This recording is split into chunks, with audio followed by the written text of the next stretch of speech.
आम्हा नाही जाती भेद, स्वामी नामी धरू छंद. अलक निरंजन पंथ, तेथे आमची सर्व जात.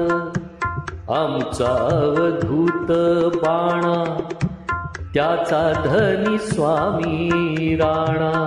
त्रैलोकी लावू झेंडा, स्वामी अवधूत पवाडा. खरी खरी ही फकिरी, स्वामी सूत सांगे थोरी. खरी खरी ही फकिरी, स्वामी सूत सांगे थोरी. खरी खरी ही फकिरी, स्वामी सूत सांगे थोरी. काही लोकांच्या म्हणण्यानुसार ते खुद्द नानासाहेब पेशवेच होते. तसे त्यांच्याकडे काही पुरावे सुद्धा होते. त्याबद्दलच त्यांची स्वतःची काही म्हणणी सुद्धा होती. तर काही लोकांच्या म्हणण्यानुसार ते एक सिद्ध पुरुष होते. परमात्मा परमेश्वराचे ते अंश होते. शेगावचे गजानन महाराज त्यांना नेहमी येऊन भेटत असत. गजानन महाराज आले की यांना आपला गुरु बंधू म्हणत. हे माझे गुरुबंधू आहेत असं त्यांच्याशी अगदी फार प्रेमाने वागत. हे सुद्धा गजानन महाराजांना एक उच्चस्थ स्थानावरती बसवत बरं का. आणि बंधू तर बंधू, पण तुम्ही माझे मोठे बंधू असं म्हणत. ही थोर विभूती अक्कलकोटला येऊन स्वामी समर्थ महाराजांना भेटलेली. महाराजांच्या सानिध्यात ते काही दिवस राहिले होते. हे महाराज कोण, कुठले, त्यांची भ्रमंती कशी काय झाली आणि त्यांनी देह कधी ठेवला, आज तिथे काय आहे, या सर्व गोष्टी आज मी तुम्हाला या एपिसोड मधून सांगणार आहे. स्वामी कृपेने ही बोलत सेवाणी, नभे माझी करणी बोलवया. स्वामी सूत म्हणे स्वामीची कथा, कृपा बळे वार्ता बोलतसे. नमस्कार भक्त मंडळी, श्री स्वामीराज माऊली या आपल्या लाडक्या यूट्यूब चॅनलमध्ये मी मिलिंद पिळगावकर अगदी नेहमीप्रमाणे तुमचं खूप खूप स्वागत करतोय. अकोला अकोट मार्गावरती पूर्णा नदीच्या काठी गोपाळखेड नावाचं एक खेड आहे. या खेड्यामध्ये ब्रह्मचारी बुवा एक छोट्याशा झोपडीमध्ये राहत असत. त्यांना पक्ष्यांची भाषा अवगत असायची बरं का. वेगवेगळ्या प्रकारच्या पक्ष्यांशी ते बोलत असत. पक्षी सुद्धा त्यांच्याकडे येऊन अगदी चिवचिवाट करीत, त्यांच्या अंगा खांद्यावरती खेळत. ते स्वतःच्या हाताने पक्ष्यांच्या चोचीमध्ये काही दाणे भरवीत. त्यांचे नाव गाव, ते कुठून आले, काय आले, त्यांच्याबद्दल कोणाला काय माहिती नव्हतं. हा, एक गोष्ट मात्र होती की काही लोकांचं असं म्हणणं होतं की ते खुद्द नानासाहेब पेशवेच आहेत. ते एक क्रांतिकारक आहेत. कारण 1857च्या बंडानंतरच ते काही ते लोकांना दिसू लागले. त्यांचं पूर्वाश्रमीचं आयुष्य, ते कोण होते, ते काय होते, ते कुठे राहत, हे मात्र कोणाला कधीच माहिती नसायचं. त्यांना नानासाहेब म्हटलं तरी ते होतेत, त्यांना ब्रह्मचारी म्हटलं तरी ते होतेत. त्यामुळे लोकांमध्ये हा संभ्रम तसा बघायला गेलं तर कायमच राहिला. पण ते थोर विभूती संत पुरुष होते हे मात्र नक्की. 1857च्या बंडानंतर काही वर्षांनी, मग एक साधारण 60-61 आसपास, 1860 किंवा 61 आसपास ते अक्कलकोटला स्वामी समर्थ महाराजांच्या दर्शनाला आले. महाराजांचं दर्शन घेतलं आणि त्या महाराजांच्या सेवेतच काही दिवस तिथे राहिले होते. त्यावेळेला स्वामी समर्थ महाराजांच्या सानिध्यात अनेक गोष्टी घडल्या असतील, पण त्याची काही नोंद करून ठेवलेली नाहीये, किंवा असं म्हणता येईल की अजून आपल्यापर्यंत ती पोचलेली नाहीये. पण भक्तगण, स्वामी सानिध्यात ते काही दिवस राहिले, त्यामुळे तिथे काही ना काही तर घडलंच असणार. कितीतरी अशा घटना असतील की खरोखर ते आपल्याला ऐकायला खूप बरं वाटेल. पण तुर्तास तरी एवढं सांगतो की ते स्वामी महाराजांच्या सानिध्यात काही दिवस होते. महाराजांचं सानिध्य लाभणं हे काय कमी आहे का? अहो, महाराज म्हणजे खुद्द असं परीस होतं की स्वामी समर्थ महाराजांच्या सहवासाने किती लोकांचा सुद्धा परीस झालेला आहे. मग त्यातून हे ब्रह्मचारी बुवा ते चुकले कसे असतील? निश्चितच ते सुद्धा एक सिद्ध पुरुष झाले. काही दिवस स्वामी समर्थ महाराजांच्या सानिध्यात राहून त्यांनी स्वतःच्या आयुष्याचं सोनं केलंच असणार, अगदी निश्चितच केलं. भक्त मंडळी, ते काही दिवस स्वामी महाराजांच्या सानिध्यात होते खरे, पण एके दिवशी महाराजांनी त्यांना आपल्या जवळ बोलवलं आणि सांगितलं, अरे बाबा, तुझं इथे काहीच कल्याण होणार नाहीये.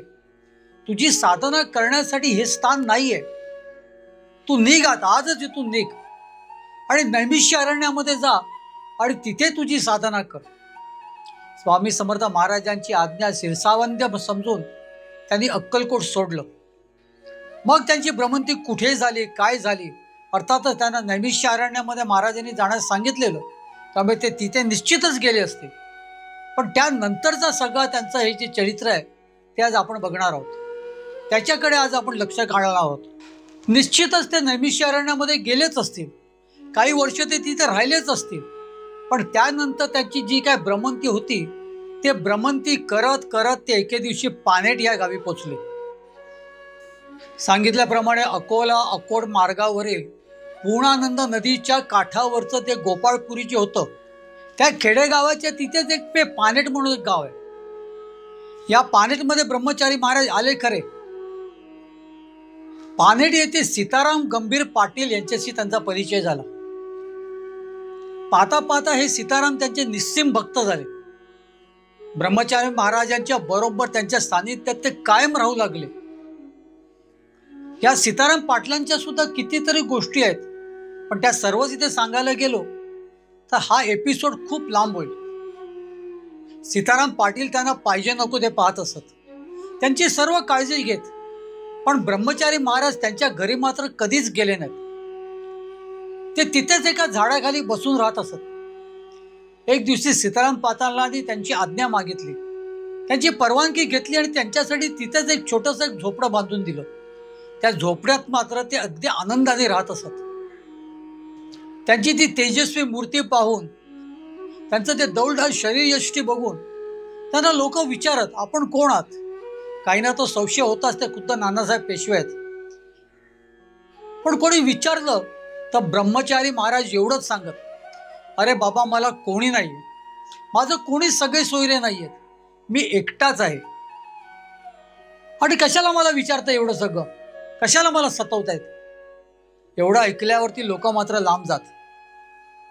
मग पुन्हा कोणी येऊन त्यांना काही विचारायला धजावत नसत. हळूहळू या गावामध्ये भरपूर लोकांना समजलं की इथे कोणतरी एक सिद्ध पुरुष येऊन राहिलेले आहेत. पण ब्रह्मचारी महाराज कोणालाच जवळ घेत नसत. लोकसंग्रह करून राहण्यात त्यांना अजिबात रस नव्हता. त्यामुळे एखाद दुसरा आला तर त्यांच्याकडे ते बोलत नाही असं नाही, पण जास्ती वेळ ते त्यांच्या तपश्चर्येमध्ये आणि त्यांच्या साधनेमध्ये जात असत. जास्ती लोकांचा गोतावळा त्यांनी कधीच जमा केला नाही, त्यामुळे ते एकांतातच नेहमी असायचे. मग लोक मात्र त्यांना लांबून नमस्कार करायचे, लांबून त्यांचं दर्शन घ्यायचे. जे ज्या लोकांनी त्यांचं दर्शन घेतलेलं आहे त्यांच्या मनोकामना पूर्ण झालेल्या आहेत. मग काय हळूहळू त्यांची ख्याती वाढतच गेली, पण त्यांनी कोणाला जास्ती जवळ कधीच केलं नाही. सीताराम पाटील व नंतर हळूहळू कालांतराने त्यांचे बंधू नामदेव पाटील हे त्यांची सेवा करू लागले. हे दोघंही त्यांचे निस्सीम भक्त झाले. या दोघांच्या व्यतिरिक्त गावकरी सुद्धा त्यांचे भक्त होतेच होते. त्यातले काही गावकरी त्यांच्या जवळचे असायचे. या दोन्ही पाटील बंधूप्रमाणे तेही त्यांच्या सेवेत राहायचे. एक दिवशी सगळ्यांनी ठरवलं की महाराज आता किती दिवस असे झोपडीत राहणार, आपण त्याच्यासाठी चांगली ती व्यवस्थित काहीतरी सोय करूया. पुन्हा सर्वांनी मिळून महाराजांची परवानगी घेतली. महाराजांची आज्ञा मिळताच नामदेव पाटलांनी तिथे एक 16 खांबांचा एक भला मोठा मठ त्याला बांधून दिला. हे बांधकाम पूर्ण झाल्यावरती नामदेव पाटील त्यांच्याकडे गेले. त्यांनी स्थलांतर करावं अशी त्यांना विनंती केली. त्याला ब्रह्मचारी महाराज हसले आणि म्हणाले, इथे तर आधी आपल्या मारुतीरायाला बसूया, मग मी येतो. मग तिथे आधी मारुतीरायांची स्थापना करण्यात आली. हनुमंताची एक छान सुबक्षेची मूर्ती तिथे स्थापन केली. आणि त्या मूर्तीची स्थापना होताच ब्रह्मचारी बुवा या मठामध्ये राहायला आले. इथे मात्र जागा ऐसपैस होती, त्यामुळे लांब लांब का असो काही भक्त मंडळी इथे जमा होऊ लागली. ब्रह्मचारी महाराजांनी मात्र कधीच कोणाला जवळ घेतलं नाही. कोणी जवळ आलंच तर त्यांना ते लांब करत, माझ्या भोवती नको रे बाबा तुमचा लुटांबर, असं ते सांगत. तरी अजून काही लोकांच्या मते हे ब्रह्मचारी महाराज म्हणजे खुद्द नानासाहेब पेशवेच होते. आणि ह्याच्याबद्दल ते सांगताना ते नेहमी म्हणत, अहो ते कपडे घालूनच आंघोळ करतात. हे ब्रह्मचारी महाराज कपड्यातच आंघोळ करायचे बरं का, ते कधी उघडे व्हायचे नाहीत. आणि त्याचं कारण असं सांगितलं जायचं की त्यांच्या अंगभर भरपूर घाव आहेत. 1857च्या बंडामध्ये त्यांनी हे सगळं सोसलेले आहेत. पण त्याबद्दल कधीही कोणी त्यांना विचारण्याची त्यांची कोणाची धाडस झाली नाही. कधी चुकून माकून अंगरका काढलाच तर लोकांना हे भयानक घाव कितीतरी लोकांनी बघितलेले आहेत आणि म्हणून ते कधी उघडे राहत नसत. नेहमी अंगावरती त्यांच्या अंगरका असायचाच असायचा. फार क्वचित ते ज्यावेळेला अंगरका बदलायला जायचे त्यावेळेच्या अशा दुर्मिळ क्षणामध्ये कितीतरी लोकांनी त्यांच्या अंगावरचे हे भयानक असे हे घाव बघितलेले आहेत.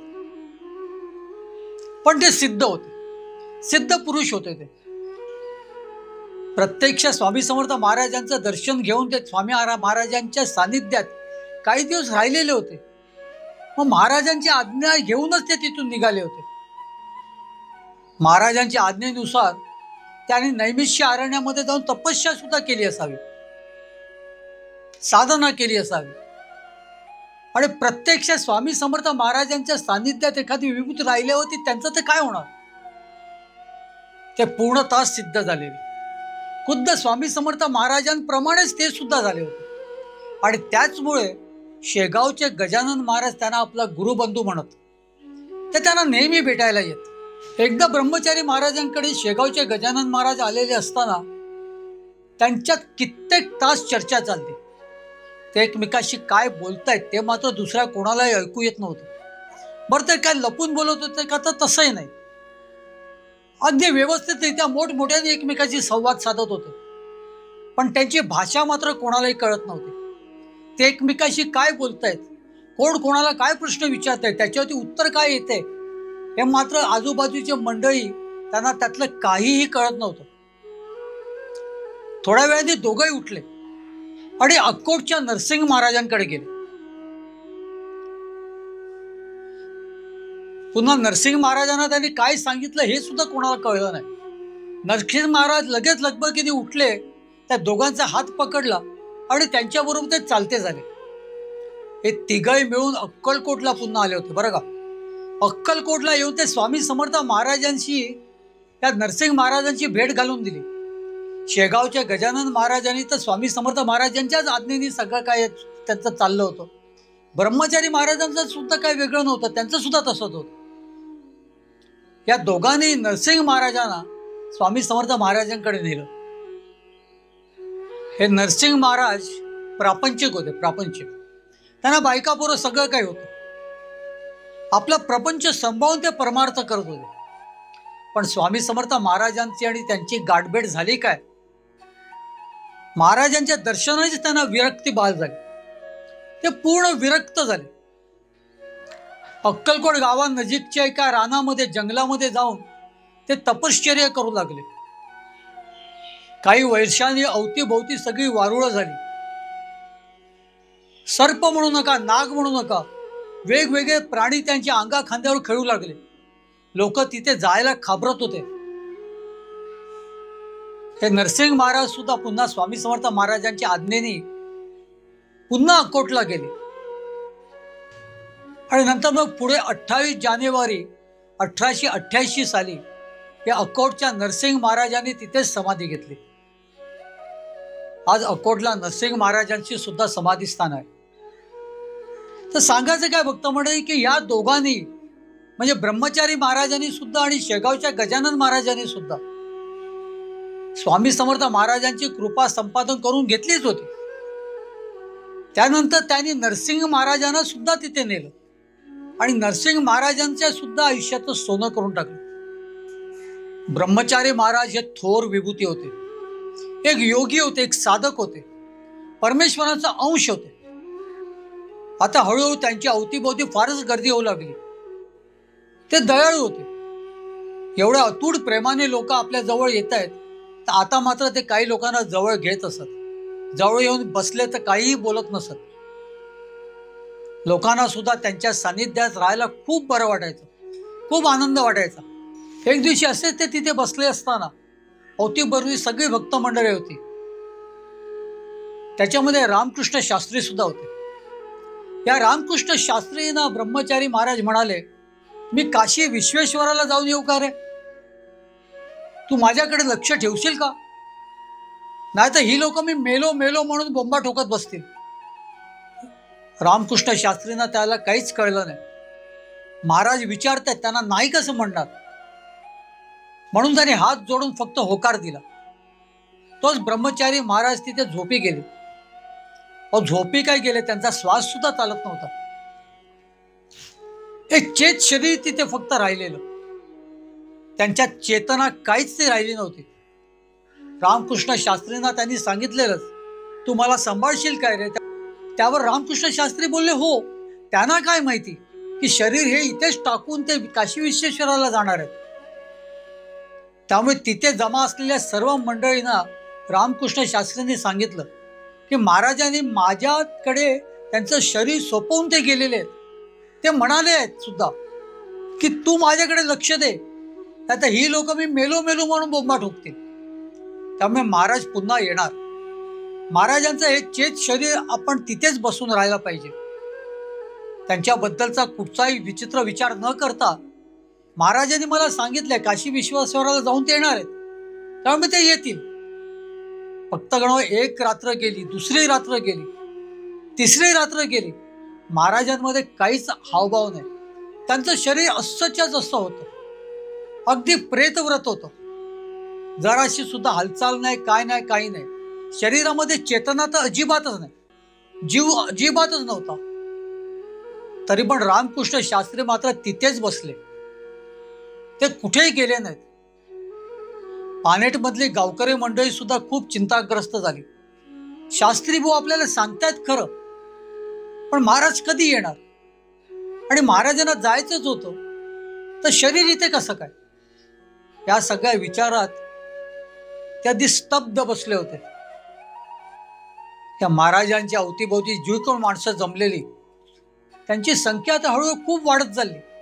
काही लोक तर अक्षरशः रडत होते की महाराजांनी असं कसं काय केलं? काशी विश्वेश्वराला जातो सांगून त्यांचं शरीर तर इथेच आहे आणि त्याच्यात जीव सुद्धा नाहीये. मग काशी विश्वेश्वराला महाराज गेले कसे? भक्तगण, काशी विश्वेश्वरालाच महाराज गेले होते, पण ते आत्मस्वरूपी गेले होते. स्वतःचा आत्म्याखेरीज ते शरीराला घेऊन गेलेच नव्हते. शास्त्रीबुवांनी सगळ्यांना हे सांगण्याचा खूप प्रयत्न केला, पण कोणाला काही ते पटेना. आता किती दिवस आणखीन थांबायचं? किती दिवस आता ब्रह्मचारी महाराजांची वाट बघायची? हाच एक मोठं प्रश्नचिन्ह सगळ्यांना भेडसावत होतं. तो चौथ्या दिवशी दुपारच्या सुमारास महाराजांच्या शरीरात चेतना आली. महाराज हातपाय हलवू लागले.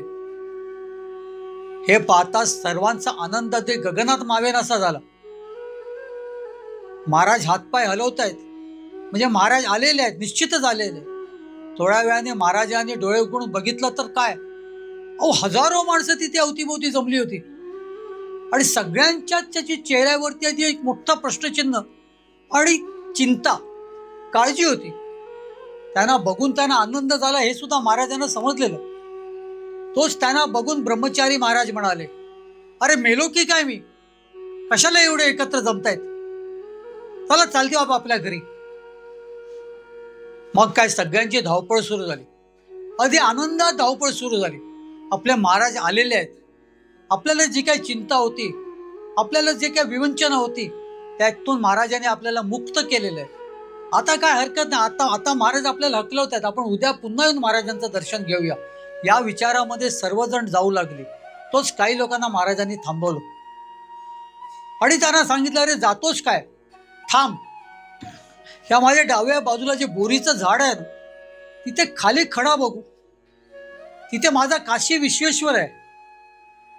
ब्रह्मचारी महाराजांच्या तोंडचे हे शब्द ऐकून लगेच गावकऱ्यांनी जाऊन त्याची कुदळ फावडे वगैरे सगळं घेऊन आले आणि तिथे खोदकाम सुरू केलं.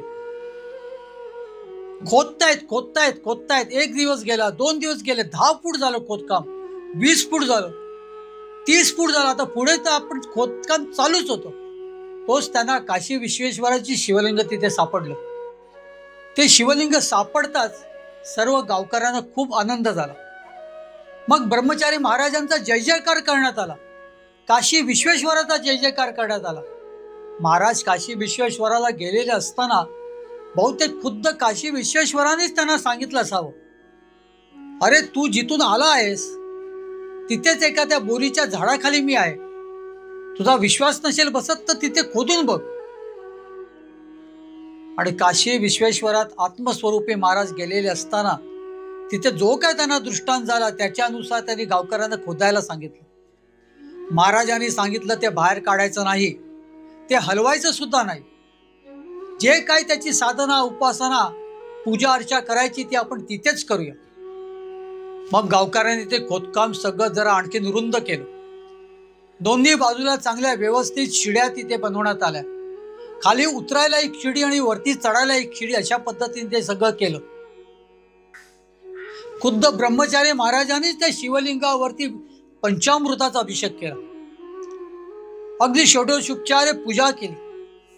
लागलीच काही दिवसांनी महाशिवरात्र अगदी तोंडावर आलेली. हा महाशिवरात्रीचा दिवस येईस्तोवर रोज खुद्द ब्रह्मचारी महाराज या शिवलिंगावरती अभिषेक करत.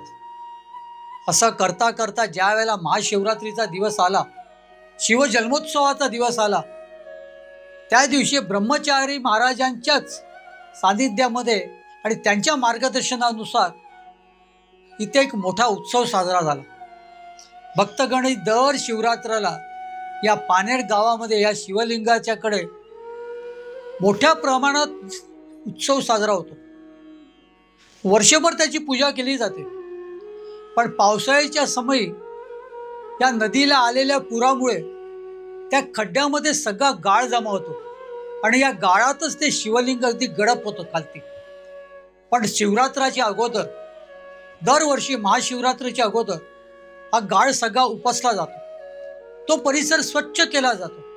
तो खड्डा पूर्णतः व्यवस्थित तिथे केला जातो आणि तिथे महाशिवरात्रीचा उत्सव अगदी मोठ्या दिमाखामध्ये दरवर्षी केला जातो.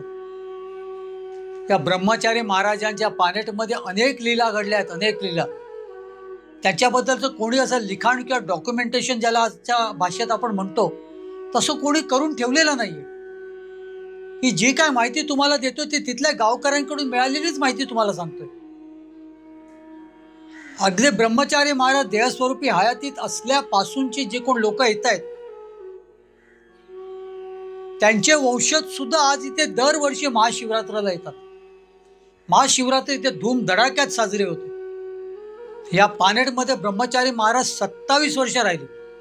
या 27 वर्षामध्ये त्यांनी अनेक लोकांच्या आयुष्याचं कल्याण केलं, सोनं करून टाकलं. कधी महाराजांचं सानिध्य आणि महाराजांची कृपा त्याचा लाभ व्हावा म्हणून कितीतरी लांब लांबच्या गावची लोक सुद्धा ब्रह्मचारी महाराजांच्या दर्शनाला येत.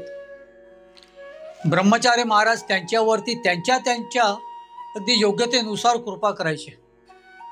ब्रह्मचारी महाराजांचे अनेक भक्त होते, अनेक आजही आहेत. आजही कितीतरी लोक ते वंश परंपरागत ते तिथे येतात. पानेटला शिवरात्राला येतात. त्या व्यतिरिक्त सुद्धा त्यांची ते समाधी मंदिराची सगळी देखरेख जी आहे ही सगळी काही त्या मंडळींकडूनच आज सुद्धा केली जाते. आज या मंदिराची भरपूर शेतीवाडी सुद्धा आहे. हे पानेटचे ब्रह्मचारी महाराज हे खरोखर स्वामी कृपांकित होते. स्वामी समर्थ महाराजांचा अंश होते म्हटलं तरी चालेल. आता हळूहळू मात्र त्यांचं वय होत चाललेलं. ते एकाच ठिकाणी बसून असत. त्यांनी स्वतः मारुती रायाला स्थापन केलं होतं. त्या मारुतीच्या समोर ते तासनतास बसून असायचे आणि तिथे सगळे भक्त मंडळी त्यांना भेटायला यायचे. असेच एका सकाळी ब्रह्मचारी महाराज आपल्या मारुतीरायाच्या समोर बसले होते. असंख्य भक्तमंडळी आजूबाजूला बसली होती. त्या दिवशी महाराज मात्र अगदी शांत होते. कोणाशी काही बोलत नव्हते. कोणी काही विचारलं तरी सुद्धा त्याला उत्तर देत नव्हते. त्यांचं लक्ष फक्त मारुतीरायांच्या चेहऱ्याकडे होतं. तोच त्या मारुतीरायाकडे ते काहीतरी बोलू लागले. अगदी हळू आवाजामध्ये ते मारुतीरायाशी संवाद साधत होते. काही भक्ता मंडळींनी कान देऊन ऐकलं तर ते मारुती महारायांकडे वैकुंठ गमनाची आज्ञा मागत होते. हे ऐकताच ती भक्त मंडळी मात्र मनात जरा चरकलीच. त्यांनी लागलीच अवतीभोवतीच्या सगळ्या भक्त मंडळींना सांगितलं, महाराज मारुतीरायांकडे काय मागतायत? तर मारुतीरायाकडे ते वैकुंठ गमनाची आज्ञा मागतायत. म्हणजे ते आता आपल्याला सोडून जाणार आहेत बहुतेक. हे ऐकताच तिथे अगदी स्मशान शांतता झाली. महाराज नेमकं करतायत काय? आणि आता महाराज जर आपल्यातून गेले तर आपल्याकडे बघणार कोण? आपण पोरके होणार. या विचाराने सगळ्यांना अगदी रडू कोसळले. पण महाराज तिथे शांत बसले होते. मारुतीरायांशी संधान साधून होते. त्यामुळे त्यांना काहीच करता आलं नाही. त्यांना काही बोलता सुद्धा आलं नाही. काही लोकांना अगदी इथपर्यंत झालं की महाराजांना जाऊन सांगावं, महाराज हे काय करतायत. पण तसं ते करायला धजावले नाहीत. तोच उच्च स्वरामध्ये अगदी मोठ्या आवाजात त्यांनी मारुतीला प्रार्थना केली. त्याने मारुतीरायांना सांगितलं, महाराज मला आज्ञा द्या, मला वैकुंठ गमन करायचं आहे. तोच मारुतीरायाच्या गळ्यातला हाड तुटला, खाली पडला आणि अगदी त्याच क्षणी ब्रह्मचारी महाराजांनी इथे प्राण सोडला. एका क्षणाचा सुद्धा विलंब केला नाही. मग काय अगदी सर्वत्र आकांत झाला. ब्रह्मचारी महाराज आपल्याला सोडून गेल्यात हे सर्वांच्या लक्षात आलेलं. माघ कृष्ण षष्ठी शनिवारी 25 फेब्रुवारी 1905 साली ब्रह्मचारी महाराजांनी आपला देह ठेवला. या जगाचा निरोप घेतला. ते स्वामी चरणी विलीन झाले. परब्रह्म श्री स्वामी समर्थ महाराजांनी देह ठेवल्यानंतर 27 वर्षांनी या पानेरच्या ब्रह्मचारी महाराजांनी सुद्धा देह ठेवला. मग काय सर्व भक्त मंडळीची अगदी धावपळ सुरू झाली. त्यांच्या समाधीची जागा ठरवण्यात आली. मृदुंग टाळ भजनाच्या अगदी नादामध्ये त्यांना समाधी देण्यात आली. भक्तगण, या पानेर गावामध्ये आजही या ब्रह्मचारी महाराजांची समाधी आहे. या स्वामी समर्थ महाराजांच्या भक्ताची समाधी या पानेर गावामध्ये आहे. या गजानन महाराजांच्या गुरुबंधूंची सुद्धा समाधी म्हटली जाईल त्याला.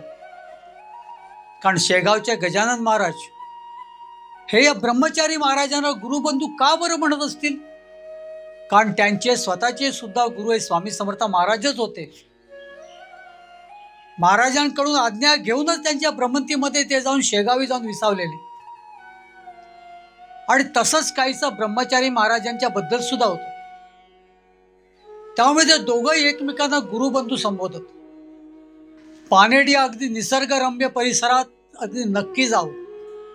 ब्रह्मचारी महाराजांच्या समाधी स्थानाचं दर्शन घ्यावं. ब्रह्मचारी महाराजांचं स्मरण करावं. लागली स्वामी समर्थ महाराजांचं सुद्धा स्मरण करावं. आणि एवढंच नाही तर अकोटच्या नरसिंह महाराजांचं सुद्धा स्मरण करावं. कारण त्यांना सुद्धा ब्रह्मचारी महाराजांनीच स्वामी समर्थ महाराजांकडे नेलेलं. त्यामुळे स्वामी समर्थ महाराजांचा जय जयकार करूया. पानेरच्या ब्रह्मचारी महाराजांचा सुद्धा जय जयकार करूया. शेगावच्या गजानन महाराजांना सुद्धा नमन करूया. तसेच अकोटच्या नरसिंह महाराजांना सुद्धा नमस्कार करूया.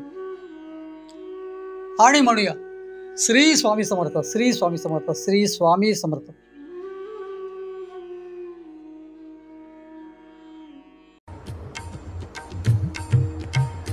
स्वामी देई हेची दान, नित्य चरणाचे दर्शन, चरणाचे दर्शन, नित्य चरणाचे दर्शन.